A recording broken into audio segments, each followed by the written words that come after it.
Baik, untuk penjelasan yang sekarang adalah perbedaan antara wilayah dan ruang. Jadi kalau kita berbicara tentang wilayah, maka di situ akan berbicara tentang batas-batas. Jadi wilayah wilayah itu ya wilayah kaitannya dengan batas administrasi ya.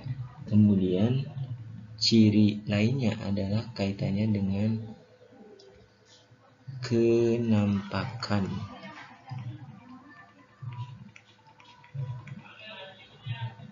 alam misalnya, atau misalnya sosial juga bisa, budaya bisa juga ya. Nah, jadi kalau wilayah itu ya dia ada batasnya, batas administrasi biasanya. Kemudian juga ada kenampakan alam, sosial, budaya. Nah, biasanya juga wilayah ini ada interaksi. Karena wilayah itu kan terdiri dari beberapa, ya kan, beberapa wilayah biasanya. Nah, dia akan berinteraksi nih dari masing-masing wilayah yang ada, ya. Ya, jadi ini ciri wilayahnya. Kemudian kalau ruang ya kaitannya dengan apa ruang tuh? Ya, ruang ya itu kan ada darat, laut, dan udara.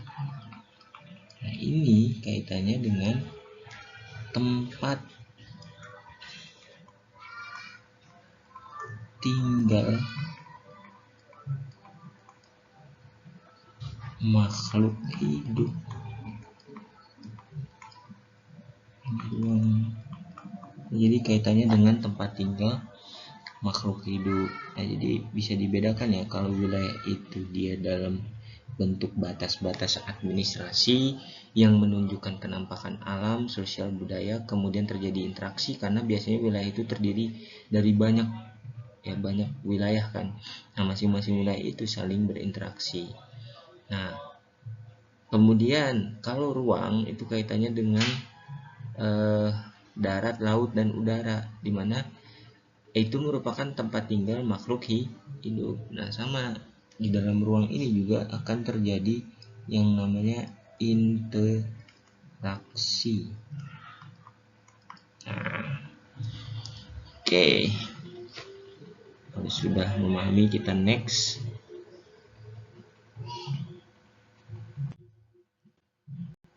Nah, sekarang kaitannya dengan wilayah fungsional dan wilayah formal ya. Jadi jenis-jenis wilayah itu ada dua, ada wilayah fungsional, ada wilayah formal. Ya, kalau wilayah fungsional ya, wilayah fungsional nih misalnya, ini kan ada batas administrasi kan kalau wilayah. Katakanlah misalkan kalau wilayah fungsional itu konsepnya adalah ada core, kemudian ada pula hinterland. Nah, ada hinterland, ada core. Nah, apa itu core? Core ini bisa disebut dengan pusat kota. Ya. Kemudian kalau hinterland itu bisa disebut sebagai daerah penyangga. Ya. Nah, kalau kita kaitkan dengan wilayah, maka yang menjadi pusat kota misalnya, kan ada tuh istilah Jabodetabek ya. Nah, Ini kan masing-masing daerah ini kan punya batas administrasi nih, sesuai kan ya? Berarti wilayah dong. Apa Jabodetabek tuh?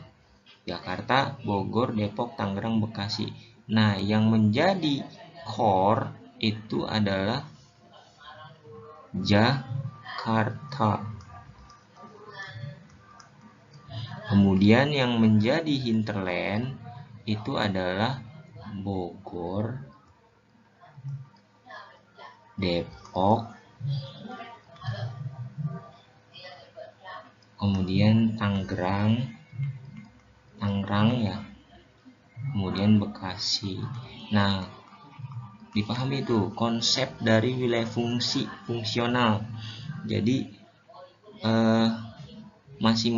jadi ini kaitannya dengan interaksi ya. Jadi ada yang bertugas sebagai pusat kota, ada yang bertugas sebagai daerah penyangga. Nah, ini kaitannya dengan interaksi antar wilayah. Ya. Jadi wilayah itu kan saling berinteraksi tuh. Nah, membentuk suatu fungsi-fungsi tertentu. Ya, ada yang fungsinya sebagai pusat kota, ada yang fungsinya sebagai daerah penyangga atau hinterland. Jadi Jabodetabek, Jakarta sebagai pusat kota, kemudian Bogor, Depok, Tangerang, Bekasi dia sebagai daerah penyangga atau hinterland. Jadi konsep wilayah fungsional seperti itu ya. Kemudian wilayah formal. Nah, kalau formal ini dia kaitannya dengan keseragaman.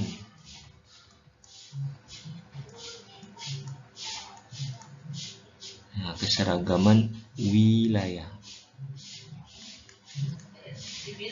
Nah, tadi kan gini ya. Misal katakanlah di daerah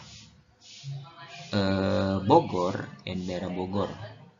Bogor ini kan punya unit terkecil ya, unit di bawahnya kan Bogor itu masuknya ke dalam Kabupaten Bogor kan ya, Kabupaten Bogor misalnya. Nah, dia kan punya unit lagi kan, yaitu Kabupaten Bogor ini terdiri atas ya beberapa kecamatan kan. Nah, misal ya dari beberapa kecamatan itu ternyata ya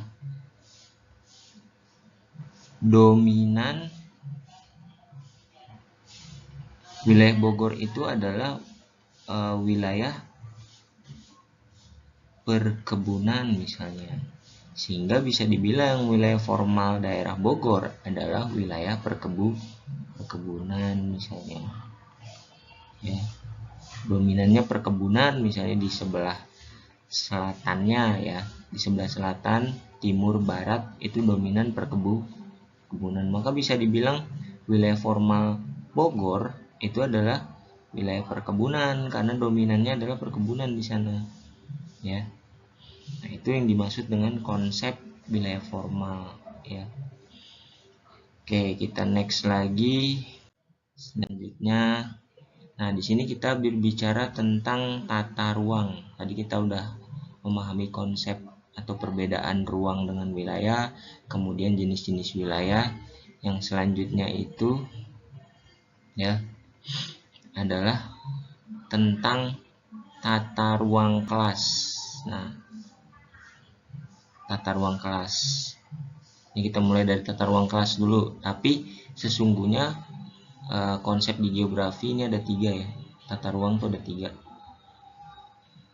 Ada tata ruang kota atau kabupaten, ada tata ruang provinsi, ada tata ruang nasional. Nah, kalau berkaitan dengan tata ruang kelas, saya hanya mencontohkan saja. Kenapa sih penting di kelas itu ditata ruangannya? Ya, tujuannya apa?